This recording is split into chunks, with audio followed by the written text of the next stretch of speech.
The banquet hall fell silent as my uncle tapped his glass for a toast. "To Marcus," he announced with a smirk, "who somehow graduated top of his class. Must have been a lucky mistake in the grading system." Everyone at my family table laughed. My mother looked away, uncomfortable but silent. That's when Dr. Reynolds, my research advisor, stood up from the next table.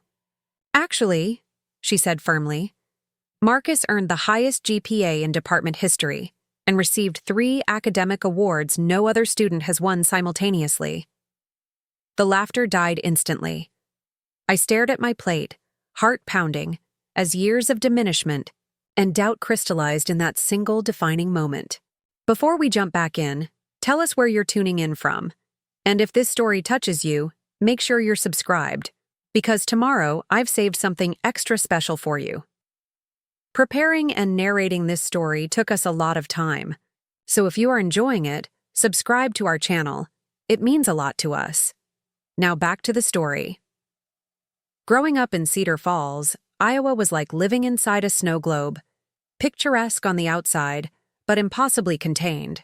Our house sat on Maple Street, a 2-story colonial with weathered blue siding and a front porch that sagged slightly on the left side. It wasn't much, but it was home, at least until my father left when I was 8. I remember the day clearly, standing in the driveway watching his taillights disappear, my mother's hand gripping mine so tightly it hurt. She didn't cry then, not where I could see. That came later, when she thought I was asleep. The walls in our house were thin, and grief travels through drywall like it's not even there. Within a year, my mother's brother, Uncle Frank, and his wife, Aunt Diane, moved in with us. "Just until we get back on our feet," they said. 3 months became 6, became years. By the time I started middle school, it was clear they weren't leaving. Uncle Frank took over my father's place at the dinner table, in the garage, in family. Decisions. He worked at the local manufacturing plant and brought home just enough money to remind my mother how little she made as a department store clerk. "Family helps family," he'd say whenever she timidly mentioned their extended stay. "Besides, Marcus needs a man around the house." The way he said it made it sound like a threat rather than an offer. Aunt Diane never had children of her own, a fact she reminded us of frequently. "I never had the luxury of ruining my figure," she'd tell my mother while eyeing her critically. To me, she was all painted smiles and backhanded compliments. "You're so smart for someone who doesn't apply himself," was a particular favorite. School became my refuge.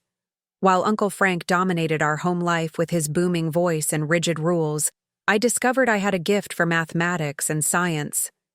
Numbers made sense when nothing else did. Equations had solutions.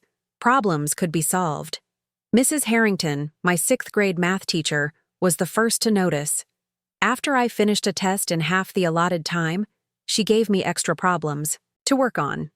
Not as punishment, but as opportunity. "You have a mind for this, Marcus," she told me quietly one day after class. "Don't waste it." For once, someone was seeing something in me besides an inconvenience or a disappointment.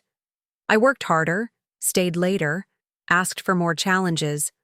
By 8th grade, I was taking high school level courses. My report cards came home with straight A's and teacher comments filled with praise. At home, these achievements were met with shrugs and suspicious glances. "Teacher's pet," Uncle Frank would mutter, barely looking up from his newspaper. "Don't get a big head," Aunt Diane would warn. "Pride comes before a fall." My mother would smile weakly and say she was proud, but always when they weren't in earshot. She'd become a shadow in her own home, a ghost haunting the periphery of conversations, never quite substantial enough to make an impact. High school brought new challenges. I tested into all advanced placement courses, joined the academic decathlon, team, and spent lunch periods in the library or science labs. My guidance counselor, Mr. Patel, started talking about scholarships and prestigious universities. "You could go anywhere, Marcus," he said during my sophomore year. "MIT, Caltech, Harvard, they'd be lucky to have you." The idea was both exhilarating and terrifying. No one in my family had ever gone to college. The farthest anyone had moved away was 2 towns over. The thought of leaving Iowa, of stepping out of our snow globe into the wider world, made me dizzy with possibility. When I brought home college brochures, Uncle Frank laughed outright. "Harvard? Who do you think you are? Who's going to pay for that?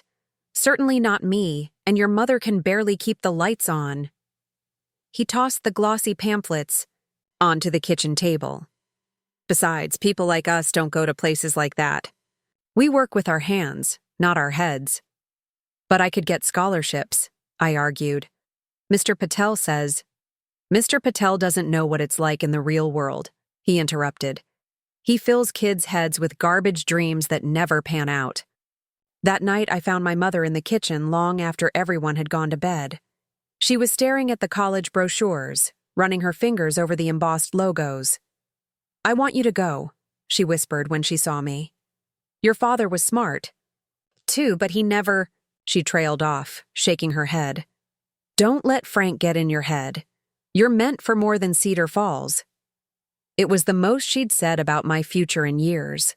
Something in her voice, a fierce undertone I hadn't heard since before my father, straightened my spine. For her, for myself, I would find a way out. Junior year, I doubled down. I took additional online courses through the community college. I entered science competitions and math olympiads. I studied for the SAT until equations and vocabulary words blurred behind my eyelids when I tried to sleep. I worked weekends at the local bookstore to save money, hiding cash in a hollowed-out physics textbook under my bed. Mr. Patel helped me apply for every scholarship available. "Cast a wide net," he advised, "and don't tell your family until the offers come in. Sometimes it's easier to ask forgiveness than permission." My SAT scores came back in the 99th percentile. The principal called me to his office to congratulate me personally. It was the highest score in school history. That afternoon, the local paper called for an interview. I didn't tell Uncle Frank or Aunt Diane. I didn't even tell my mother, fearing her pride would give me away. But secrets don't stay secret for long in small towns. The article ran in the Sunday edition with the headline, "Cedar Falls Student Sets SAT Record."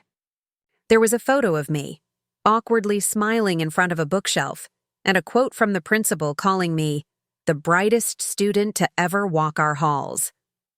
Uncle Frank threw the paper on the breakfast table the next morning.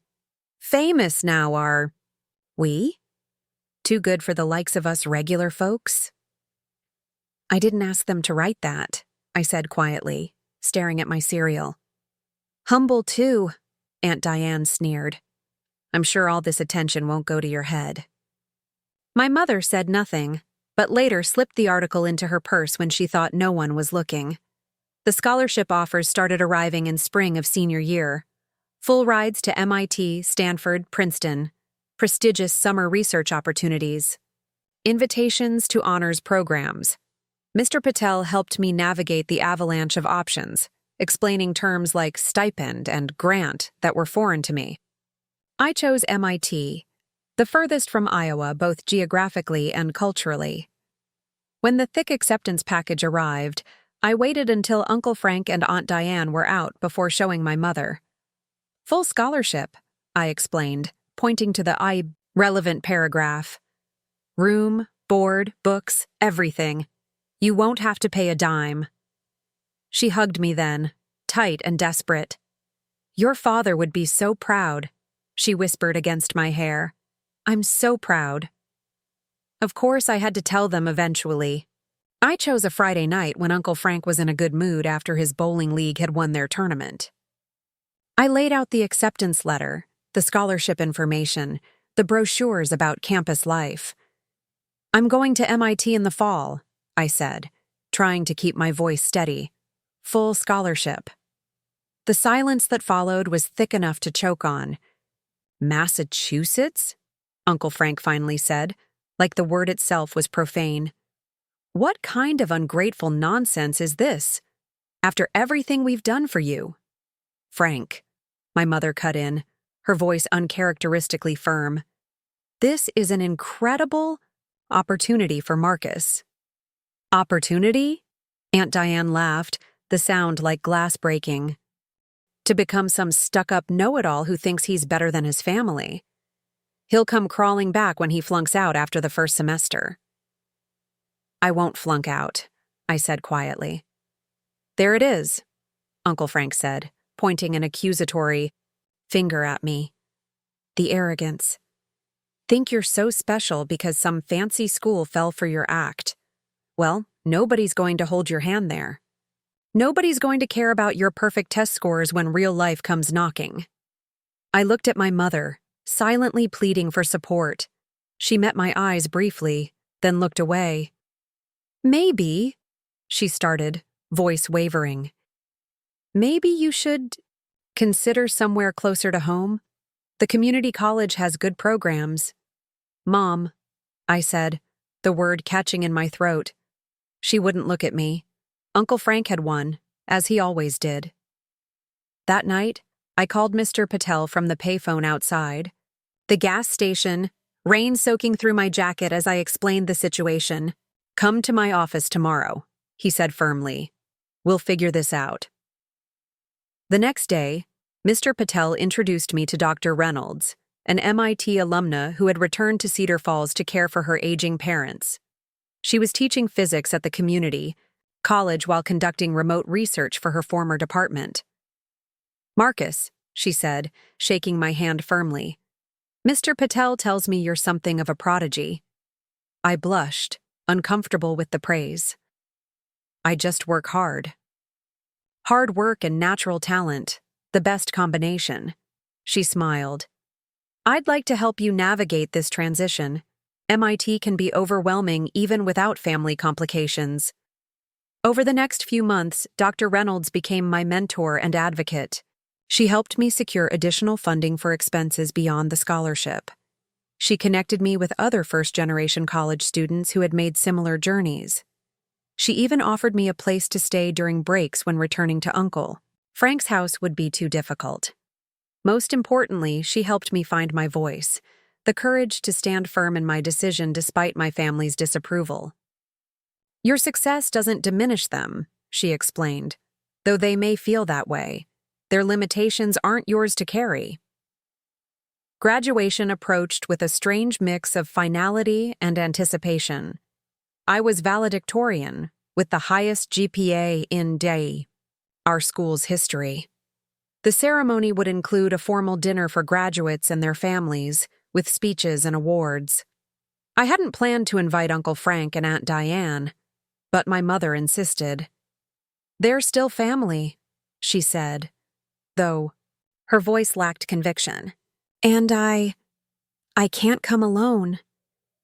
So there we sat, at a round table draped in white linen, my mother fidgeting with her one good pearl necklace, Uncle Frank tugging at his too-tight collar, Aunt Diane critically examining everyone else's attire.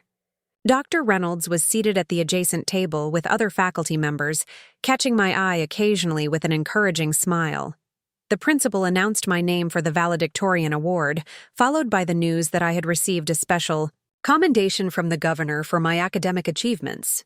The room applauded as I walked to the stage, accepted the plaque, shook hands with various officials. When I returned to our table, Uncle Frank's face was flushed with either embarrassment or anger, perhaps both. That's when he decided to make his toast. The banquet hall fell silent as my uncle tapped his glass. To Marcus, he announced with a smirk, who somehow graduated top of his class. Must have been a lucky mistake in the grading system. Everyone at my family table laughed. My mother looked away, uncomfortable but silent. That's when Dr. Reynolds stood up from the next table. Actually, she said firmly, Marcus earned the highest GPA in department history and received 3 academic awards no other student has won simultaneously. She raised her own glass. To Marcus, who achieved this through extraordinary talent, unwavering dedication, and remarkable perseverance in the face of adversity. The hall erupted in applause. Teachers stood. Fellow students cheered. The principal nodded approvingly. Uncle Frank's face went from red to purple. Aunt Diane suddenly became very interested in rearranging her silverware. My mother, to my surprise, picked up her water glass with a shaking hand and clinked it against Dr. Reynolds' raised glass before taking a sip. It was a small gesture of defiance, but in that moment, it meant everything. After the ceremony, as families mingled and took photos, Uncle Frank grabbed my arm. "We're leaving," he hissed. "Your aunt isn't feeling well." "I'll come home later," I replied, gently but firmly removing his hand. "Dr. Reynolds is hosting a small gathering for the scholarship recipients." "Abandoning your family already?" he sneered. "Guess Harvard taught you that." "MIT," I corrected quietly. "And they've taught me a lot about respect, actually." He opened his mouth to respond, but my mother stepped between us. "Go to your party, Marcus," she said. "We'll see you at home." As they walked away, Aunt Diane's complaints carrying across the parking lot, Dr. Reynolds approached. "You handled that well," she said. "Did I?" I wasn't sure if I felt victorious or hollow. "Yes," she nodded. "The first boundaries are always the hardest." That night, I returned home to find my mother sitting alone on the porch swing, a small suitcase at her feet. "Mom?" She looked up, eyes red but clear. "I made a decision," she said simply. "I'm coming with you to Massachusetts." "What?" "But how?" "Dr. Reynolds helped me find a position as an administrative assistant in the physics department." She gave a small, tremulous smile. "Not very glamorous, but it comes with housing assistance and health insurance. And," she took a deep breath, "I'll be close to you." I sat beside her on the swing, the ancient chains creaking under our combined weight. "What about Uncle Frank and Aunt Diane?" "They can have the house," she said, a new resolve in her voice. "I've given them enough years of my life. I won't give them your future, too." Inside, I could hear Uncle Frank's voice raised in argument with Aunt Diane, oblivious to the revolution occurring on their front porch. "Are you sure?" I asked, though hope was already unfurling in my chest. She nodded, reaching for my hand. "You're not the only one who deserves a fresh start, Marcus."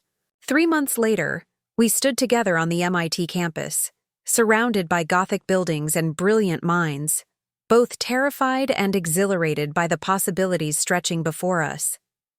My mother looked younger somehow, the permanent crease between her eyebrows beginning to fade.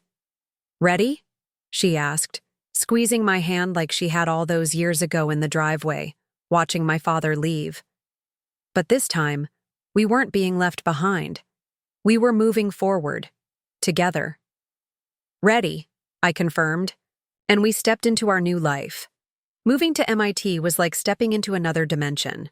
The campus sprawled before us, a maze of brick buildings and grassy quadrangles that seemed impossibly grand compared to the modest high school I'd left behind in Cedar Falls. My mother and I had arrived a week before orientation, staying in temporary housing while we figured out our new reality. She had started her administrative position in the physics department, coming home each evening with wide eyes and stories about the brilliant minds she'd encountered. "I filed papers for a Nobel laureate today," she told me one night, her voice tinged with awe. "He thanked me and asked about my day like I was just a normal person." "You are a normal person, Mom," I reminded her, smiling as I unpacked another box of our meager belongings. She laughed, the sound lighter than I'd heard in years. "Not in Cedar Falls. There, I was just Frank's pitiful sister who couldn't keep her husband." It struck me then how much we both had been defined by others' perceptions. In Iowa, I was the know-it-all orphan being raised out of obligation. She was the abandoned wife who couldn't stand on her own. Here, we could be anyone. We could be ourselves. Orientation week hit like a tsunami of information, activities, and new faces. I met my roommate, Eli, a lanky computer science major from Seattle with thick-rimmed glasses and an infectious laugh. He took one look at my secondhand clothes and rural mannerisms and didn't judge me for a second. East Coast kids are so full of themselves, he confided as we arranged our tiny dorm room. We public school kids gotta stick together.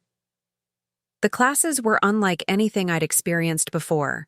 In high school, I'd been the anomaly, the one asking questions that teachers sometimes couldn't answer. Here, I was surrounded by minds as hungry and capable as mine, sometimes more so. In my advanced calculus class, a tiny girl from Singapore named Min could solve problems in her head that took me several minutes on paper. For the first time in my life, I wasn't automatically the smartest person in the room. It was both humbling and exhilarating. The workload was crushing. I'd thought I knew what academic rigor meant, but MIT redefined the concept entirely. All-nighters became routine by the third week. The library became a second home, and caffeine a fifth food group. But unlike high school, where I'd studied, to escape my home life, here I studied because the material itself was fascinating. Each equation, each theory, each problem set was a door opening to new possibilities. Dr. Reynolds had connected me with Professor Hargrove, a theoretical physicist, whose work on quantum computing had revolutionized the field. He ran a research group that rarely accepted freshmen, but he'd made an exception based on Dr. Reynolds' recommendation. "Show me what you've got, Iowa," he said during our first meeting, his British accent making the nickname sound distinguished, rather than dismissive. I threw myself into the research, determined to prove I belonged. The lab became my sanctuary, a place where class distinctions and family backgrounds disappeared, leaving only ideas and the elegant mathematics that described them. 2 months into the semester, my mother and I had settled into a routine. Sunday, dinners at her small university-subsidized apartment became our touchstone, a time to reconnect and ground ourselves in the familiar while navigating our new world. She'd learned to make pad thai from a Thai graduate student in her building, and I'd bring freshly baked cookies from the dining hall. We never talked about Uncle Frank or Aunt Diane. We never mentioned Cedar Falls. It was as if we'd closed that chapter completely, focusing only on the blank pages ahead, until the first breakdown. It happened during midterms. I had been awake for nearly 40 hours straight, fueled by energy drinks and the fear of failure that haunted me despite my early academic success. I was sitting in the 24-hour study lounge, staring at a problem set that suddenly made no sense, when my vision blurred and my hands began to shake. A voice that sounded suspiciously like Uncle Frank's whispered in my ear. "Told you you'd crack. Just a matter of time before they figure out you don't belong here." I made it to the bathroom before the panic attack hit full force. Crouched, in a stall, gasping for breath, I remembered all the times he'd predicted my failure. All the times Aunt Diane had smirked at my ambitions. What if they were right? What if this was all just a fluke? And any minute now someone would realize I was a fraud? My phone buzzed with a text from Eli. "Where are you at? Prof posted solutions. We got number 3 wrong, but rest looks good." Such a simple message, but it pulled me back from the edge. We got it wrong. Not you, but we. I wasn't alone in this struggle.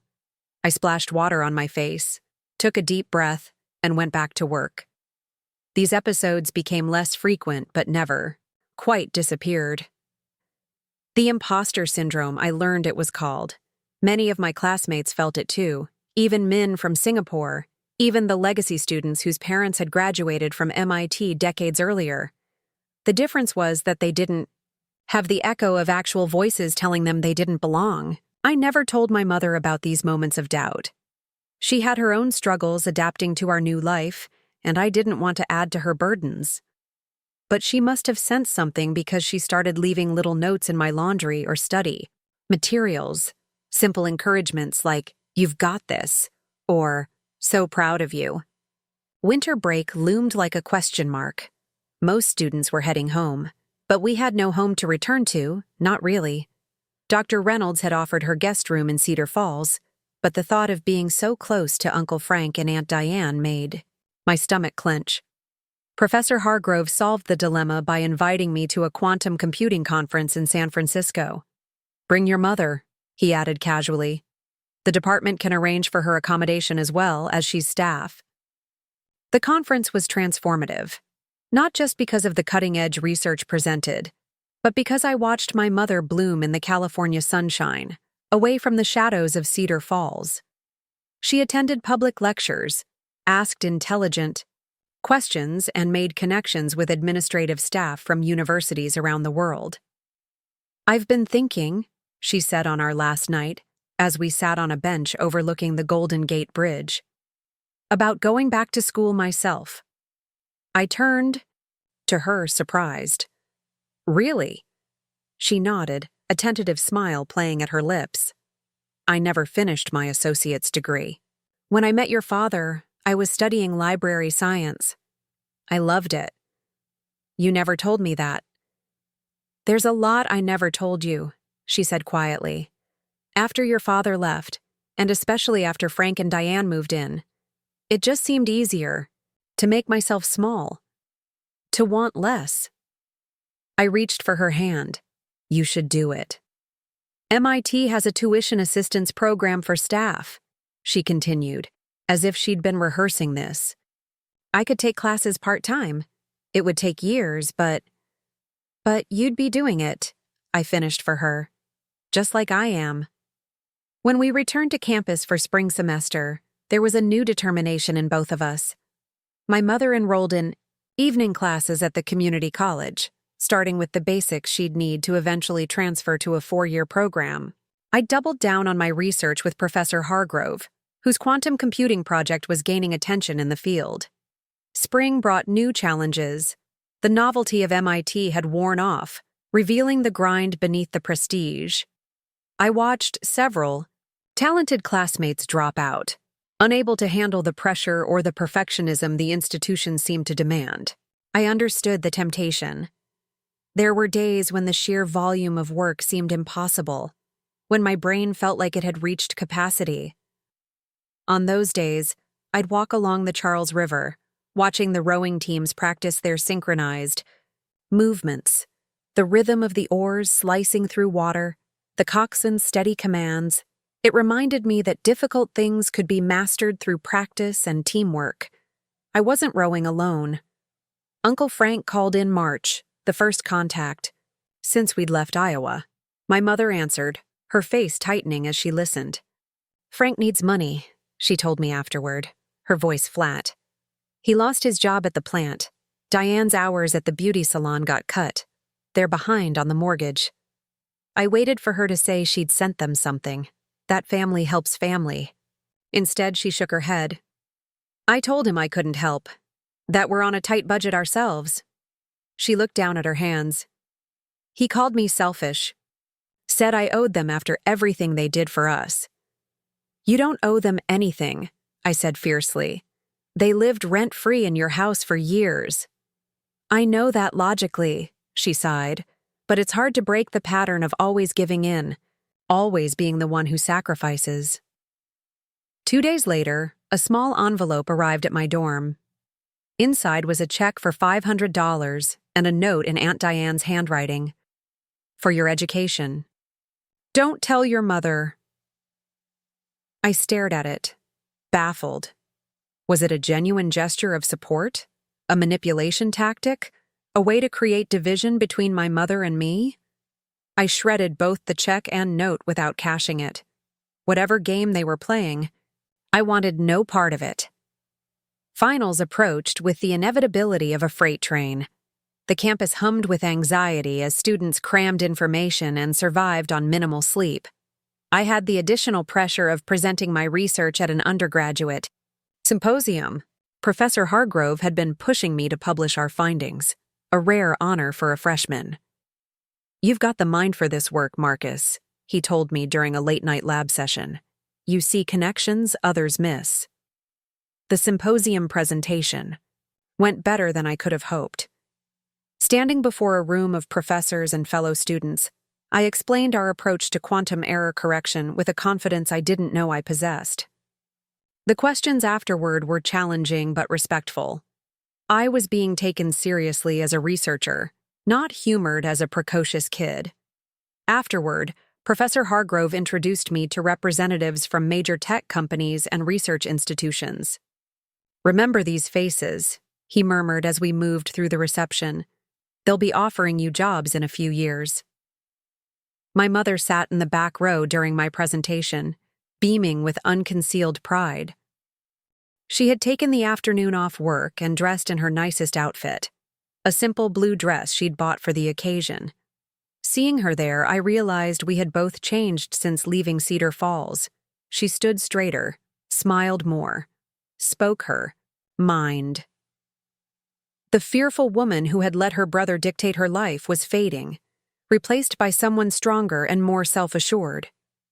That night, we celebrated at a small Italian restaurant near campus, a splurge we rarely allowed ourselves. "I have news," she said as we finished our pasta. "I've been accepted to Simmons University for the fall. Full transfer of my community college credits." "Mom, that's amazing." I reached across the table to squeeze her hand. "Library science?" She nodded, eyes bright. "I'll still work part-time at MIT, but I'll be a full-time student." "We'll be students together," I grinned. "God help us," she laughed. "Two academics in one family." The waiter brought dessert, tiramisu with 2 forks, and my mother raised her water glass in a toast. "To new beginnings," she said, "and to proving them wrong." I clinked my glass against hers. "To proving ourselves right." Summer brought new opportunities. Professor Hargrove arranged for me to join a research program at CERN in Switzerland, an unheard-of placement for a freshman. My mother would stay in Cambridge, taking summer courses and settling into a slightly larger apartment that would be our more permanent home. The night before my departure for Geneva, as I packed my suitcase, she handed me a small box. "A going-away present," she explained. Inside was a sleek silver watch with an inscription on the back. "Time reveals truth." "It was your grandfather's," she explained. "My father's. Frank always wanted it, but Dad left it specifically to me in his will. I've been saving it for the right moment." I fastened it around my wrist, oddly moved by this connection to a past that predated the painful years.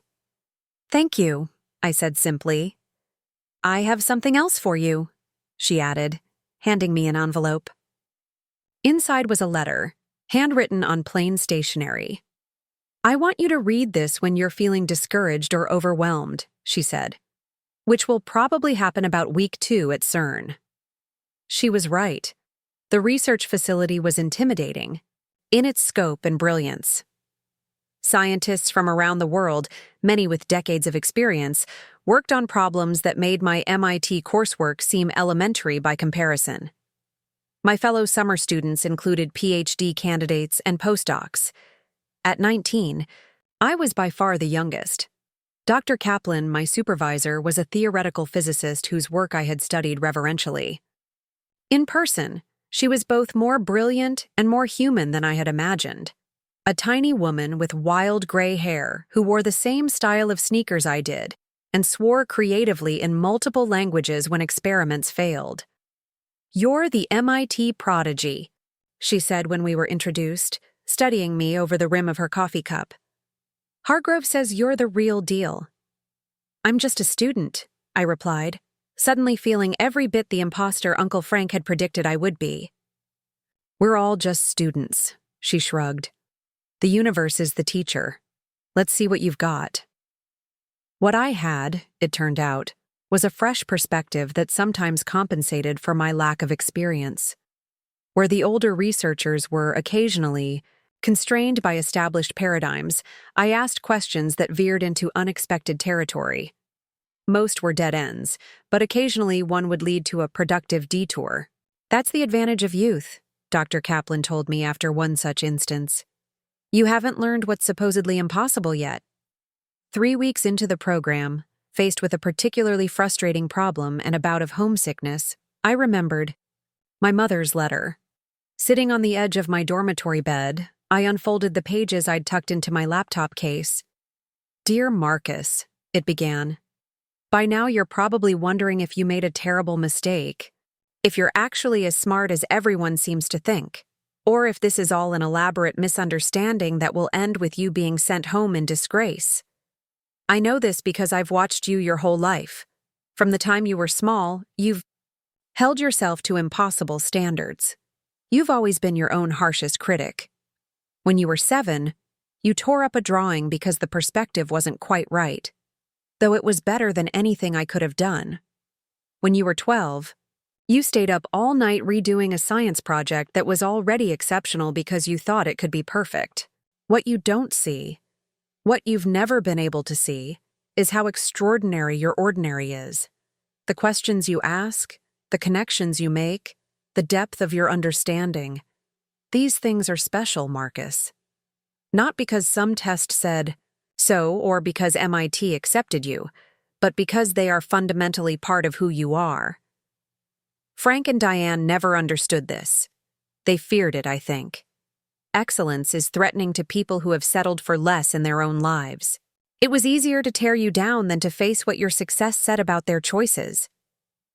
I failed you for many years by not standing against them, by letting their voices drown out what I knew to be true. I will regret that for the rest of my life. But I want you to know this. I have always seen you clearly. I have always known who you are. You will stumble at CERN. You will make mistakes. You will feel outclassed and overwhelmed. This doesn't mean you don't belong there. It means you're growing. It means you're exactly where you need to be. Remember what Dr. Reynolds said at your graduation dinner. That was not kindness or exaggeration. That was truth. The world will try to tell you who you are. Don't listen. I finally stopped listening, and it saved us both. I love you beyond measure, and I am prouder of you than words can express. Not for what you achieve, but for who you are. Mom.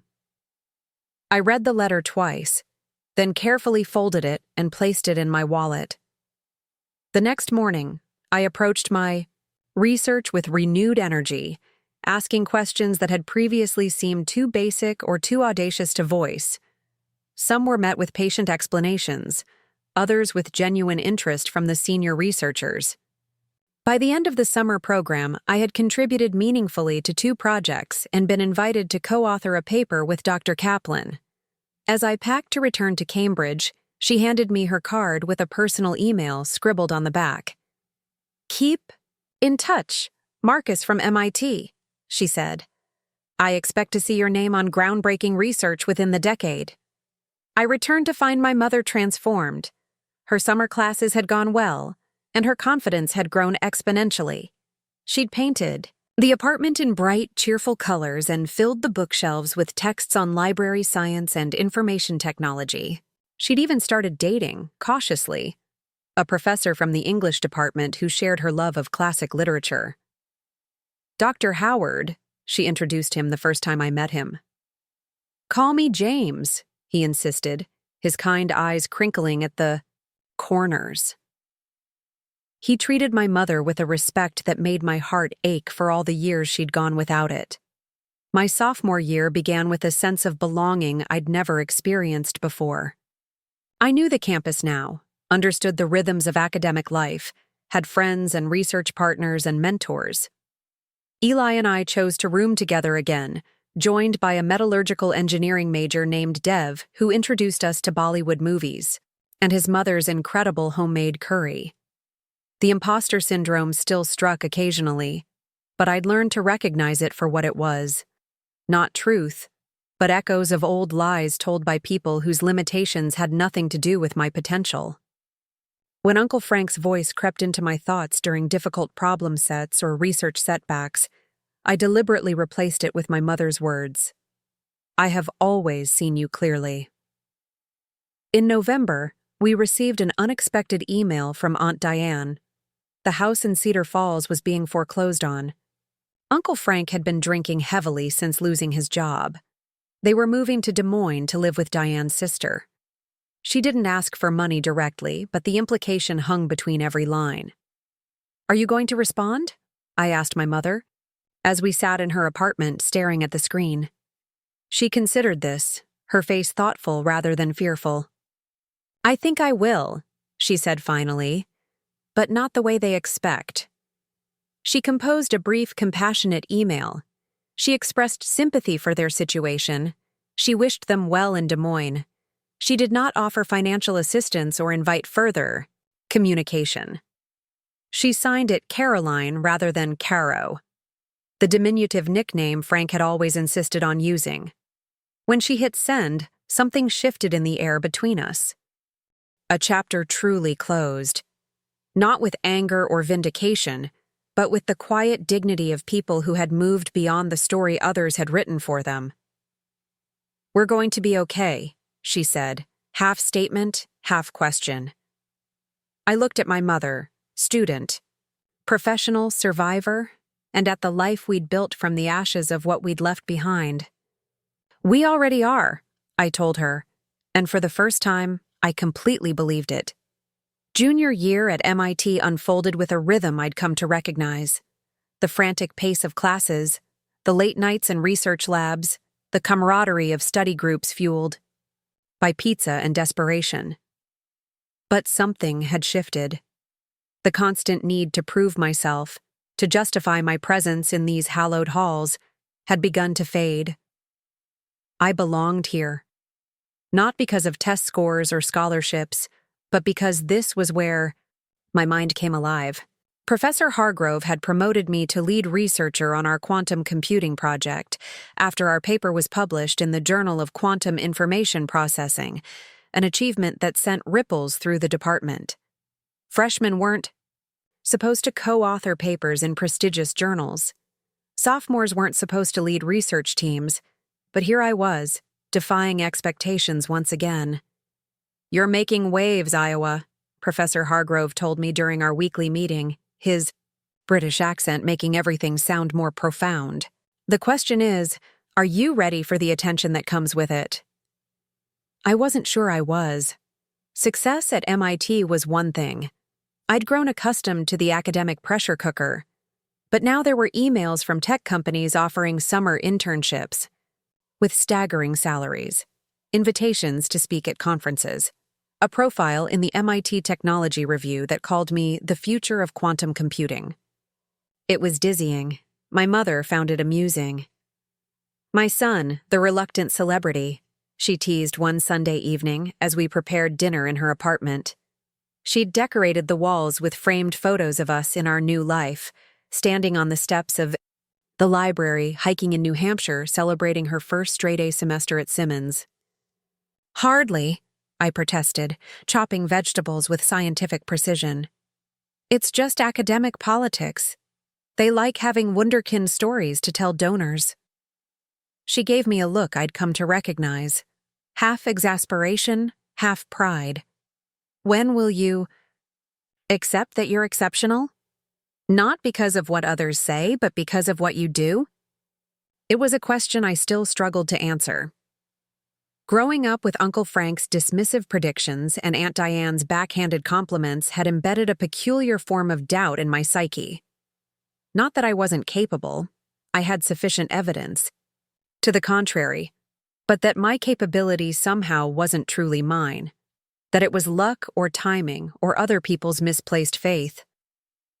Dr. James Howard, my mother's boyfriend, now fiancé as of last month, called it the borrowed excellence syndrome. You treat your brilliance like a coat someone lent you, he explained during one of our philosophical discussions. You're afraid someone will ask for it back, reveal you've been wearing something that doesn't belong to you. James had become an unexpected ally in my ongoing battle with imposter syndrome. As a literary scholar who had grown up in poverty, in rural Kentucky, he understood what it meant to navigate elite academic spaces while carrying the weight of where you came from. The trick, he told me, is to realize that no excellence is borrowed. All of it, every insight, every skill, every moment of understanding, comes from within you, even if others helped cultivate it. I was contemplating his words as I walked. Across campus one crisp October afternoon, fallen leaves crunching beneath my feet. The autumn light filtered through the iconic MIT dome, casting long shadows across the courtyard. My phone buzzed with a text from Eli. "Dude, check your email. Now." I pulled up my inbox to find a message from Dr. Kaplan at CERN. She was leading a special winter project and wanted me on her team. Not as a summer student this time, but as a paid researcher. It would mean taking a semester off, postponing some required courses. It was unprecedented for an undergraduate. "You don't say no to Dr. Kaplan," Professor Hargrove advised when I sought his counsel. "This could define your career trajectory." My mother was supportive but concerned. "Will this delay your graduation?" "Maybe by a semester," I admitted. "But the experience—" "Then do it," she said firmly. "Time is the one resource you have plenty of." So in January, while my classmates returned to campus after winter break, I boarded a plane to Geneva with a visitor badge for CERN and a contract that paid more than my mother and I had lived on for an entire year in Cedar Falls. The work was exhilarating and exhausting. Dr. Kaplan's project involved quantum network, security, developing systems that would remain secure even against quantum computer attacks. Days turned into nights, turned into dawn, as we pushed the boundaries of theoretical physics and practical cryptography. My team included postdocs and senior researchers from a dozen countries, each brilliant in their own right. Dr. Shunki Park from South Korea could visualize multi-dimensional quantum states in his head. Dr. Aisha Mbeki from South Africa had pioneered a mathematical approach to entanglement that had revolutionized the field. Dr. Paolo Ricci from Italy could write code that made the most complex algorithms seem elegant. Among these luminaries, I felt both challenged and accepted. They pushed me intellectually without question, treating my youth as irrelevant in the face of my contributions. When I proposed a novel approach to quantum key distribution that even Dr. Kaplan hadn't considered, there was no patronizing surprise, just rigorous analysis and eventual incorporation into our work. "This is how science should be," Dr. Park told me late one night as we debugged a simulation. "Ideas matter, not degrees, not age, not background." I thought of Uncle Frank dismissing my Harvard, always Harvard, never MIT aspirations. Of Aunt Diane's certainty that I would flunk out. How different would my life have been if I had believed them? If Dr. Reynolds hadn't stood up at that graduation dinner? If my mother hadn't found her courage to leave? The alternate timeline, Marcus from Cedar Falls working at the plant, dreams shrinking year by year, haunted me sometimes. One evening, unable to sleep despite physical exhaustion, I walked through the snow-covered CERN campus. The Large Hadron Collider hummed beneath my feet, probing the fundamental nature of reality.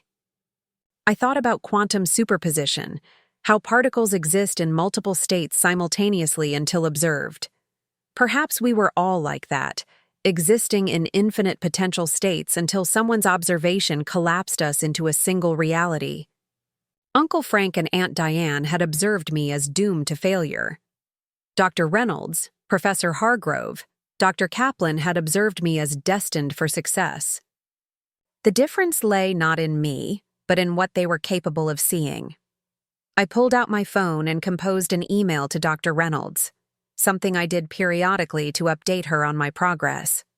She had remained a steadfast mentor, offering guidance from afar as I navigated each new phase of academic life. This time, I didn't just share accomplishments, I shared gratitude. "You saw me clearly when others couldn't," I wrote. "You didn't just defend me at that dinner. You showed me a version of myself I couldn't yet see. Every equation I solve, every paper I publish, every breakthrough I contribute to exists in part because you refuse to let someone else define my potential. I hope to pay that forward someday." Her response came the next morning. "Marcus, the greatest minds are often those most vulnerable to others' perceptions. Your success isn't because I saw something special in you. It's because you eventually saw it in yourself. That's the real breakthrough. The CERN project extended beyond its original timeframe, with promising results that attracted attention from government security agencies and leading tech companies. Dr. Kaplan asked if I would consider staying on through summer. The opportunity was tempting, but something pulled me back toward Cambridge. I need to finish what I started, I explained. She nodded, understanding immediately. Completing the journey matters. But remember, you have a place here whenever you want it. Returning to MIT for my senior year felt like coming home to a house where the furniture had been slightly rearranged. Everything was familiar, yet subtly different. My peers had experienced a semester I hadn't shared. Some professors treated me with a new deference after my work at CERN. The quantum computing lab had been renovated with state-of-the-art equipment, partly funded by our project's success. Eli greeted me with a bear hug that nearly cracked my ribs. "The prodigal genius returns," he announced to our entire dorm floor. "Now, maybe someone can explain the Schrödinger equation so I can pass advanced quantum mechanics." Dev had graduated early and was pursuing his PhD at Stanford, but he'd been replaced by Zoe, a rocket scientist literally. She'd interned at SpaceX and built propulsion systems that had actually been to orbit. Our dorm room became a nexus of disciplines, with quantum theory, computer science, and aerospace engineering colliding in late-night discussions that sometimes solved real problems and sometimes just solved how to order the perfect 3 a.m. pizza. "You seem different," my mother observed during our first Sunday dinner after my return. "More settled in yourself." I considered this as I helped her clear the table. James had cooked an elaborate meal to welcome me back, his southern roots, showing in perfect fried chicken and biscuits that would have scandalized Uncle Frank's meat and potatoes sensibilities. "I think I finally believe I belong here," I told her. "Not just at MIT, but in this life we've built." Her eyes brightened with unshed tears. "That's all I ever wanted for you, to believe in yourself the way I always have." Senior year brought its own challenges. There was the thesis to complete, job offers to consider, graduate school applications to submit. The quantum computing world had taken notice of my work, and opportunities multiplied with each passing month. Google's quantum AI division, IBM's research lab, Princeton's physics department, they all came calling with promises of resources and intellectual freedom. But the most unexpected offer came from Dr. Reynolds. She had returned to MIT as chair of the physics department and was establishing a new quantum computing initiative focused on practical applications. "I want you as our first graduate fellow," she said during a video call, her familiar face looking somehow older and younger simultaneously. "You'd have your own lab, your own research agenda, full funding." "Why me?" I asked, genuinely curious. "There are better established researchers out there." She smiled, the same smile that had given me hope at that graduation dinner years ago. "Because you ask questions no one else thinks to ask. Because you haven't yet decided which rules can't be broken." As I weighed my options, a strange email appeared in my inbox. The sender was listed simply as F. Mitchell, Uncle Frank's full name. The subject line read, "Saw you in the paper." I hovered my finger over the delete button, then curiosity won out. The message was brief. "Diane showed me an article about your quantum whatever. Said you're being called a genius now. Suppose you think you're better than everyone. Just remember where you came from." No congratulations, no apology for years of dismissal and discouragement. Just a final attempt to diminish what he couldn't understand. In the past, such a message would have sent me spiraling into self-doubt. Now, I felt only a distant pity. Uncle Frank was still living in his small world where success was something to be suspicious of, where excellence was a personal affront to mediocrity. I drafted several responses, deleting each one. Finally, I settled on, "Thank you for your message. I do remember where I came from, and I'm grateful for the lessons learned there. I hope you and Aunt Diane are well in Des Moines. Civil. Brief. Final. I showed the exchange to my mother, who read it with a thoughtful expression. You know, she said, I spent years being angry at Frank and Diane, for how they treated you, for how they treated me. But lately I've realized something. Their limitations weren't malicious. They were protective. Protective? I was skeptical. Of their worldview, she explained. If you could succeed despite everything, what did that say about their choices? Their beliefs about what's possible? It was easier to predict your failure than confront their own. Her insight struck me as profoundly charitable and profoundly liberating. To see Uncle Frank and Aunt Diane not as villains in my story, but as people trapped in their own. You've gotten wise in your old age, I teased her. She swatted my arm playfully. Watch it. This old lady is about to have a master's degree. Indeed she was. The following month, I watched with throat-tightening pride as my mother walked across the stage at Simmons University, accepting her hard-earned diploma in library and information science. James whooped embarrassingly from the audience, and I may have joined him. Afterward, as we celebrated at a restaurant far nicer than we could have afforded in our Cedar Falls days, my mother raised her glass. 2 second chances, she said. And to believing in yourself even when no one else does. James added his own toast. To the Mitchell family scholars, terrifying the academic world 1 degree at a time. We clinked glasses, laughing. The journey from that humid graduation night in Iowa to this moment felt both impossibly long and surprisingly short. Have you decided? My mother asked as dessert arrived. About after graduation? I nodded slowly. I'm going to accept Dr. Reynolds' offer, stay at MIT for the fellowship, then probably pursue my PhD here. Not CERN? She seemed surprised. Or Google. They'll be there later, I said, with a certainty I felt in my bones. But right now, I want to be part of building something new, and I want to stay close to home. Her smile was worth every problem set, every late night, every moment of doubt I'd ever experienced. As my own graduation approached, the symmetry wasn't lost on me.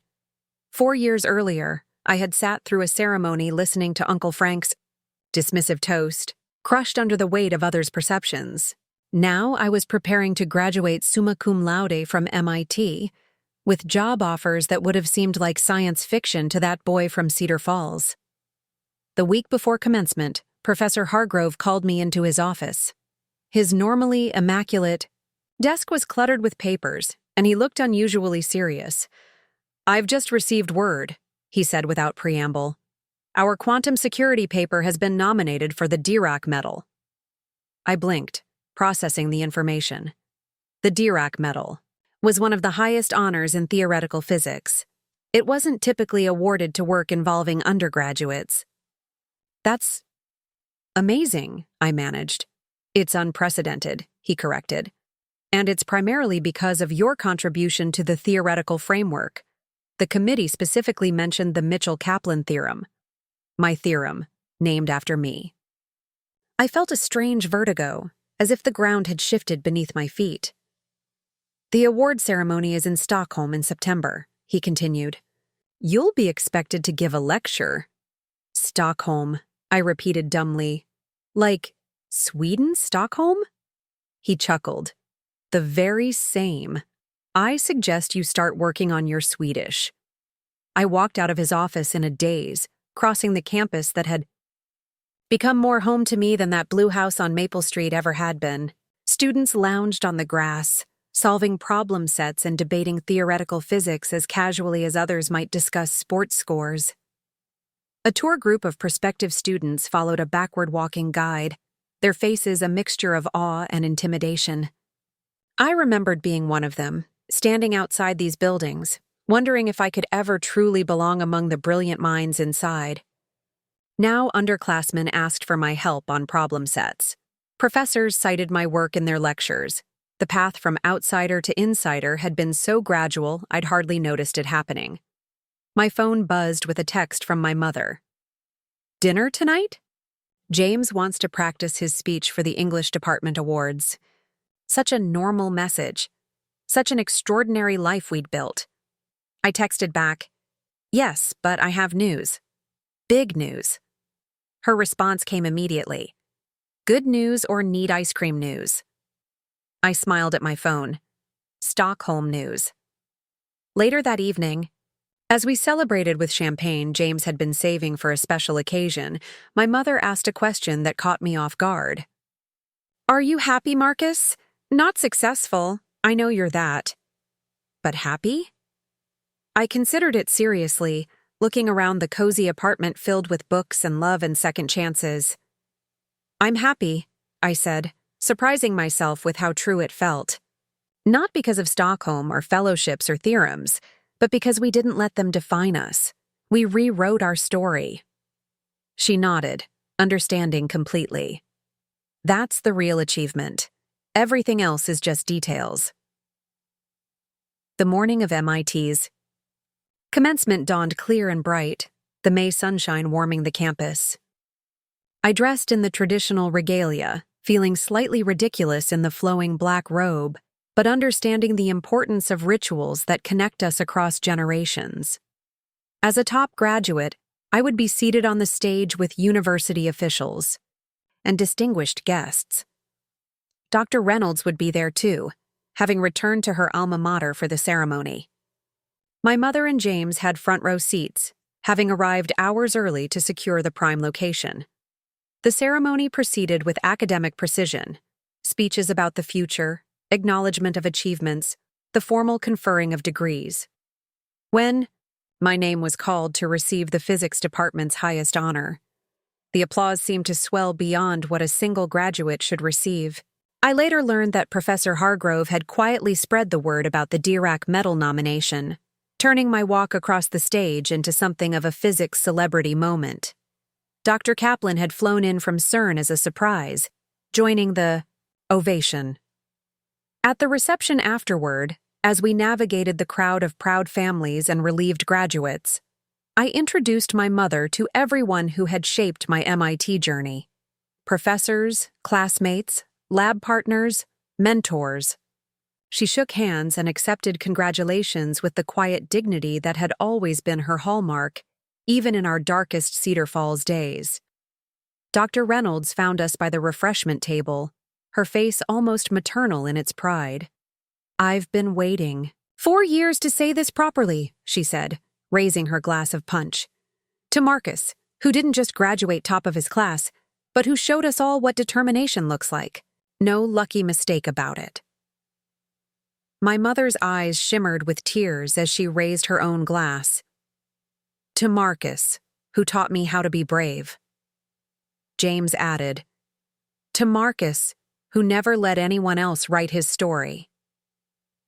As the glasses clinked, I thought of that other graduation dinner, of Uncle Frank's dismissive toast and Aunt Diane's smirk. How those moments had seemed so defining at the time, so permanent in their power to wound. But stories don't end in the middle. They continue, twisting and turning, revealing new chapters we couldn't have imagined. The narrative doesn't belong to those who try to diminish us. It belongs to those with the courage to keep turning the page. Later that evening, as the campus grew quiet and the celebration wound down, I walked alone to the banks of the Charles River. The water reflected the lights of Boston, shimmering with possibilities. In my pocket was the acceptance letter for Dr. Reynolds' fellowship program, my future secured for the next phase of the journey. 4 years ago, I had stood outside these buildings, a boy from Iowa with second-hand clothes and first-rate dreams, determined to prove Uncle Frank wrong. Now I stood as a man with my name on theorems and medals, no longer defined by what I was escaping from, but by what I was moving toward. The real triumph wasn't graduating top of my class. It wasn't the awards or the recognition or the job offers. It was standing firmly in the knowledge that I had always been worthy of this path. even when those who should have believed in me the most believed in me the least. Some might call that success. I called it liberation. I pulled out my phone and made a note for my Stockholm acceptance speech. Excellence isn't bestowed or borrowed. It's uncovered, layer by layer, doubt by doubt, achievement by achievement. No one gives you permission to be extraordinary. You simply are, once you stop asking for permission. The night air carried the scent of new beginnings.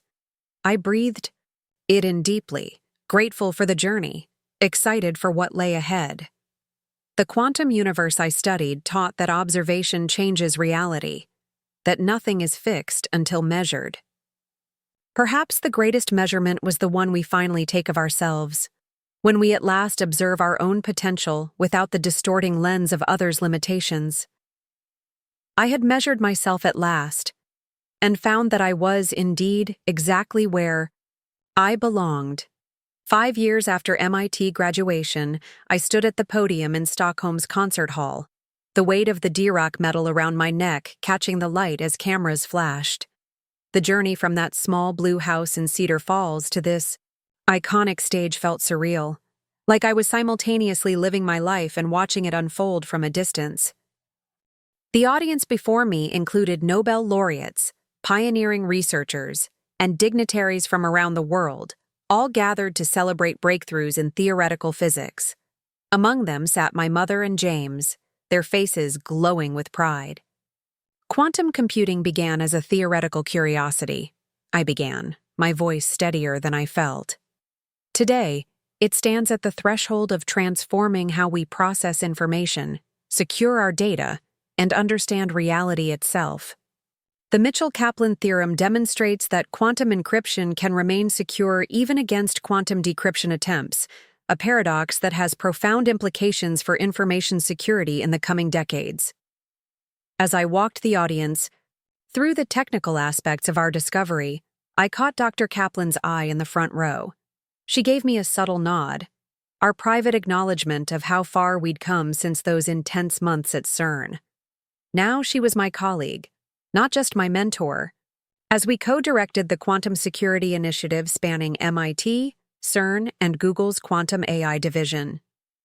Near the end of my lecture, I departed from the scientific script to speak from the heart. The words had been forming in my mind for years, waiting for the right moment. Science teaches us that observation changes reality, I said, looking out at the sea of faces. What we choose to observe, what we choose to believe possible, shapes not just our understanding of the universe, but our place within it. Many of you see me as a prodigy, defined by academic achievements and theoretical breakthroughs. But I stand before you today because of a different kind of observation, because people in my life chose to see potential where others saw limitations. I glanced at my mother, who was discreetly wiping away tears while maintaining her composure. James held her hand tightly, his own eyes suspiciously bright.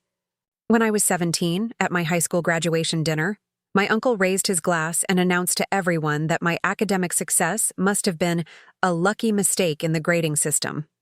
A murmur rippled through the audience. He wasn't being deliberately cruel. He simply couldn't observe a reality where someone from our family could achieve what I had. His perception was limited by his experience. I paused, remembering Uncle Frank's face that night, the certainty with which he'd dismissed my achievements, the casual cruelty of limiting another person's potential. But that night, my research advisor stood up and said, "Actually, Marcus, earned the highest GPA in department history and received 3 academic awards no other student has won simultaneously." Her words didn't just defend me, they observed me accurately. And in quantum terms, that observation helped collapse the wave function of my potential into a definite state. Dr. Reynolds, now sitting beside Dr. Kaplan, smiled at the reference. She had become not just a mentor but a friend, guiding me through the complexities of academia with the same clear-eyed support she'd offered that pivotal night in Cedar Falls. I've come to believe that how we observe others might be the most powerful force in human development, I continued. We can choose to see limitations, to collapse potential into comfortable mediocrity. Or we can choose to see possibility, even especially when, it challenges our own understanding of what's achievable. The hall was utterly silent now, the audience leaning forward slightly, engaged in a way that my technical explanations hadn't achieved.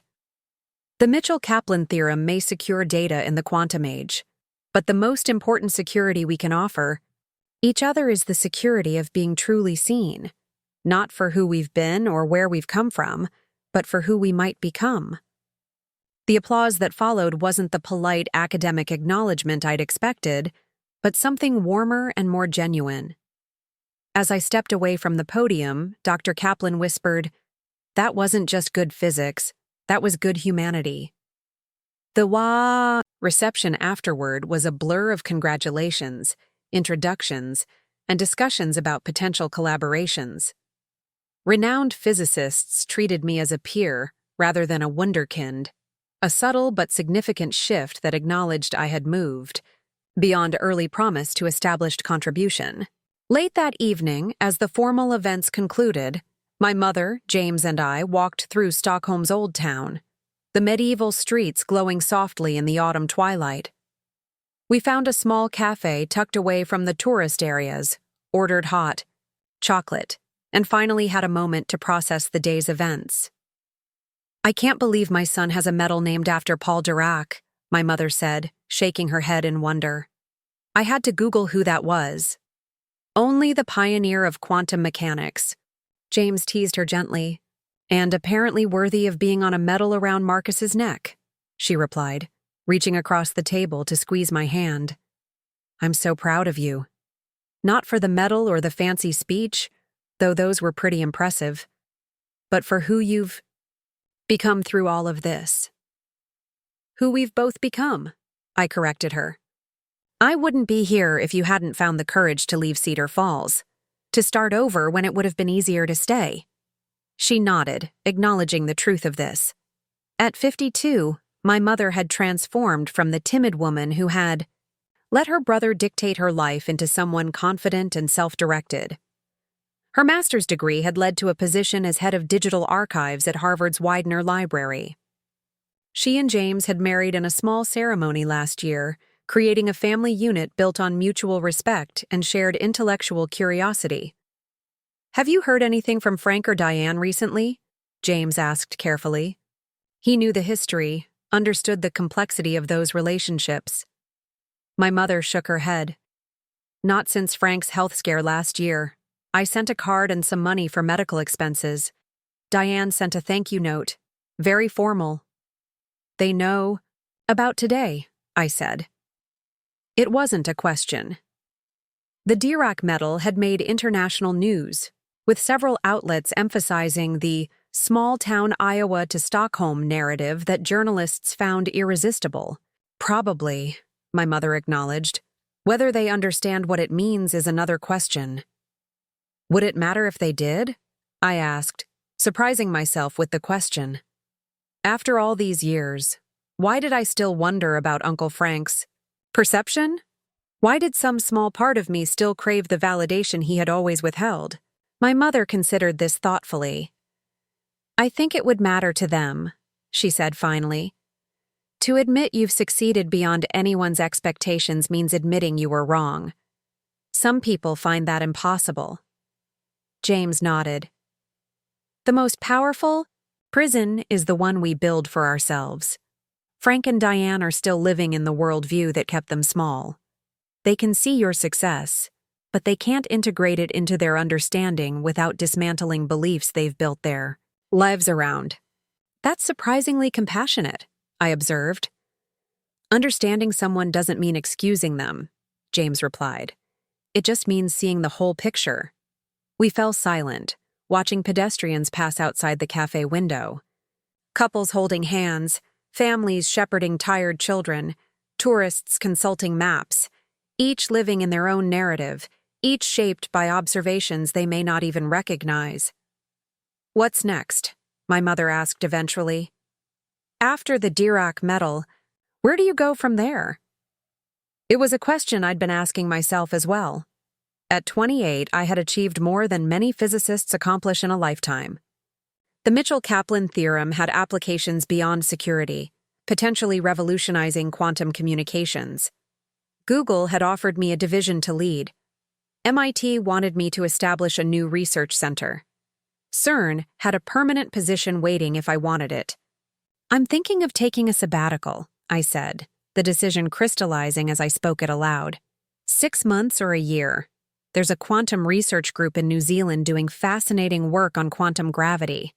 It would be a completely different direction. "New Zealand?"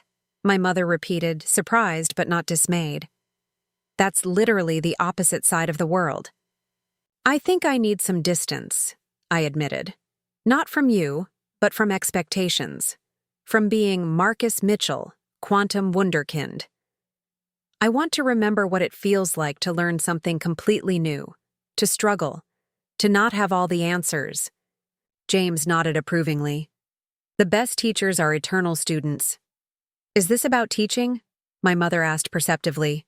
I smiled, caught. "Maybe. Dr. Reynolds keeps saying I have a gift for explaining complex concepts, that I could inspire a new generation of physicists who come from backgrounds like mine." "You absolutely could," she agreed. "But there's no rush. You've been running since you were 17. Maybe it's time to walk for a while." We lingered in the cafe until closing time, discussing possibilities without pressure. It struck me how different this was from every pivotal conversation in Cedar Falls, where decisions were weighted with judgment and limitation. Here, halfway around the world from where we started, we spoke of futures with a lightness born of knowing we were free to choose them. Back at the hotel, I couldn't sleep despite jet lag and the day's emotional intensity. I stood at the window, looking out at Stockholm's lights reflecting on the water. 5 years since MIT graduation. 10 years since leaving Cedar Falls. A lifetime since being that boy who believed Uncle Frank when he said Harvard, always Harvard, never MIT, was for people nothing like us. My phone buzzed with a notification, an email from an address I didn't recognize. Diane, Mitchell, Midwest Mail, com, my aunt.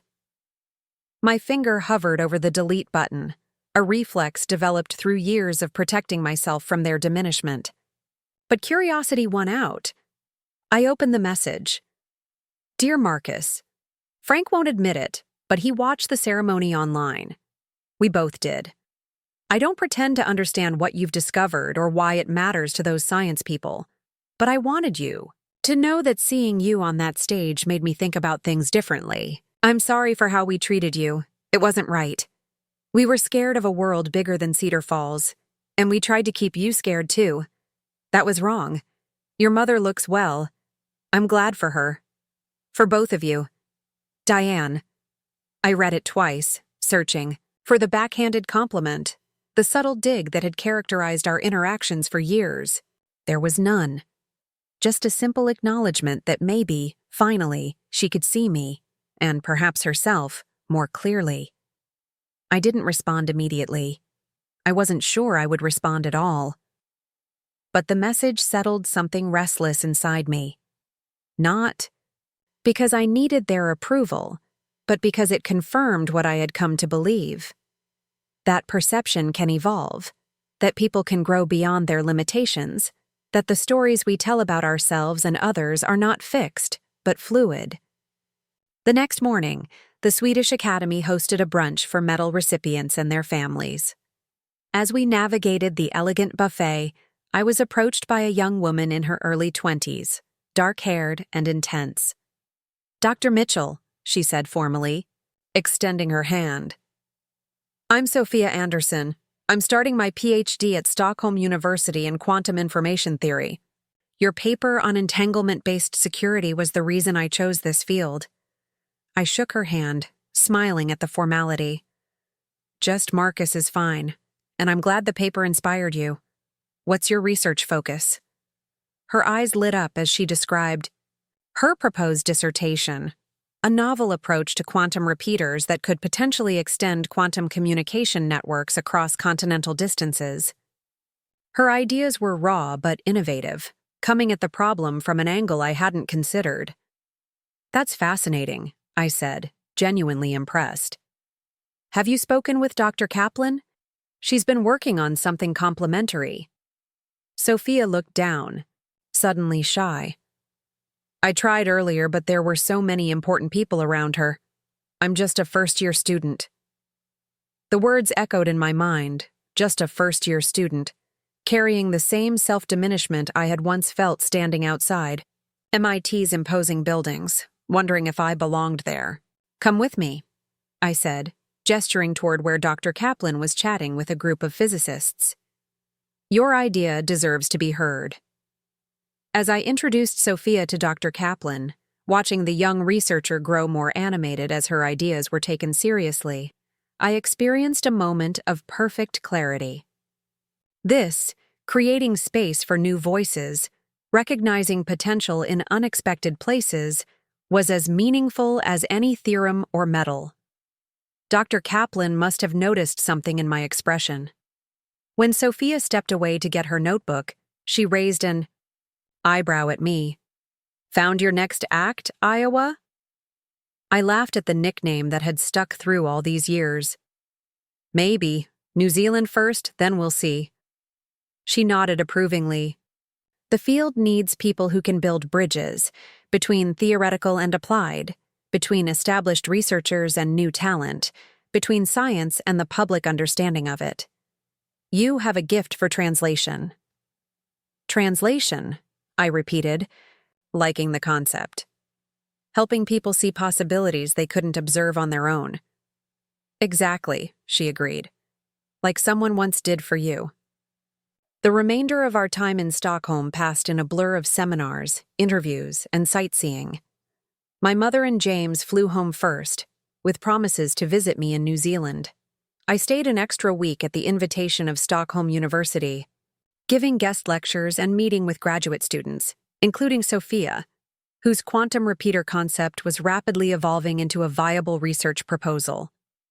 On my last evening in Sweden, I walked alone through the Nobel Museum, studying the exhibits honoring those whose discoveries had reshaped our understanding of reality. Einstein's elegant equations, Marie Curie's groundbreaking insights into radioactivity, Richard Feynman's revolutionary approach to quantum mechanics, giants upon whose shoulders all modern physicists stood. A small group of schoolchildren entered the hall, perhaps 12 or 13 years old, shepherded by a teacher who was clearly trying to ignite their interest in science. Most looked bored or distracted, but one boy lingered at each exhibit, reading every word, his eyes wide with wonder. "Excuse me," he said as I passed, his English careful and practiced. "Are you a scientist?" I smiled at his directness. "Yes, I'm a physicist. I study how the smallest parts of our universe behave." "Like atoms?" he asked eagerly.